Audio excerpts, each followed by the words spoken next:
د وخت ټلویزیون درنو لیدونکو سلام ستړي مشي د شپږو بجو خبرونو ته ښه راغلاست درته وایم.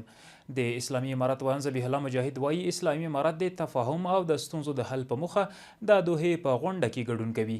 ذبیح الله مجاهد د دوحې د درېیمې غونډې په اړه خبري غونډې ته ویل چې اسلامي امارت دوحې ناسته کې هیوادونه له افغانستان سره مثبت تعامل ته رابولي. در نشست دوحه بازم تکرار میکنیم موضوعاتی که ارتباط به افغانستان میگیره و به افغان است اینجا مطرح نمیشه. موضوعاتی که شما یادآوری کردین موضوع داخلی افغانستان است. ما تلاش میکنیم که در افغانستان برای او راههای حل پیدا شود. اونجا بالای موضوعات صحبت خواهد شد که ارتباط میگیره با پالیسی های او کشورها که هنوزم مانع ایجاد کردن، هنوزم به افغانستان همکار نیستن و هنوزم در مورد به همکاری افغانستان شکوکی را دارن. آنها باید شکوکشان برداشته شود. د میدان وردګ ولایت په درونی سیمه کې د کابل کندهار لوی لارې د رغولو چارې په چټکۍ سره روانې دي چې ډیر ژر به یې د لومړی لایې قیر اچولو چارې پیل شي. همداراز له درونی بازار تر میدان ښار پورې د دوهمې لایې قیر اچولو چارې بشپړې شوي دي.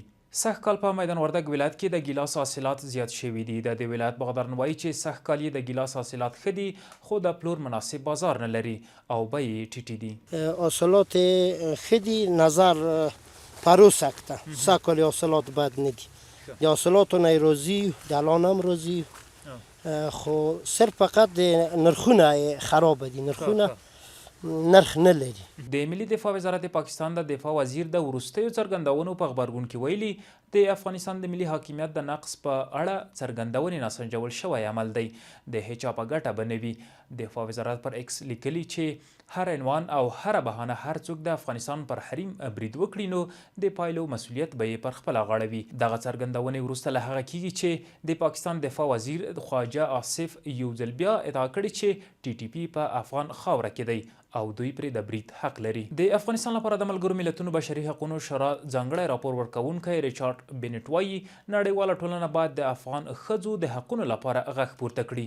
ریچارډ بینټ نیویارک ټایمز ورځپاڼه کې دغه راز لیکلي چې د دوحې په درېیمه غونډه کې به د نشه یي توکو پر وړاندې د مبارزې او خصوصي سکتور په اړه خبرې وشي. د کډوالو نړیوال سازمان په تازه راپور کې ویلي پاکستان د سپټمبر میاشتې له 15مې راهیسې چې د بې اسنادو کډوالو د ایستلو لړۍ پیل کړه تر 3,900 نه ډیر افغانان ایستلي دي. بلخوا د کډوالو بیرته راستنیدونکو چارو وزارت وایي چې تیرو 2 ورځو کې یعنې د غبرګولي 1,332 افغان کډوال په جبري توګه له پاکستان او 940 افغان کډوال په خپله خوښه او جبري توګه له ایران څخه هم هیواد ته راستنه شوي دي.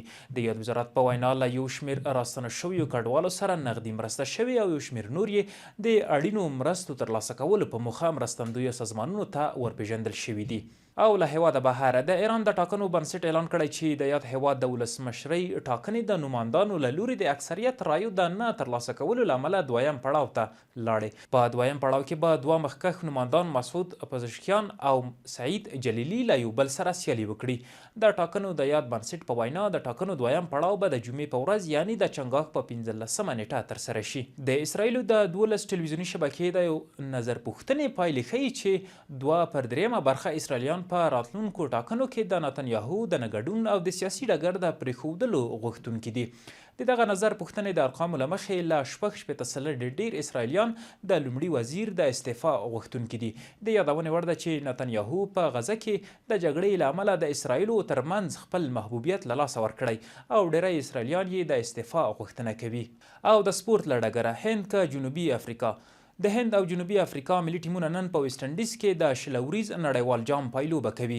دواړه لوبډلې به نن د کابل پر وخت د ماښام 9 بجې د ویسټ انډیز د باربادوس په بریج ټاون کې سره مخامخ شي. د وخت ټلویزیون درنو لیدونکو د نن ورځې مهم او وروستي خبرونه مو هم دومره و. تر بیا ښه وخت.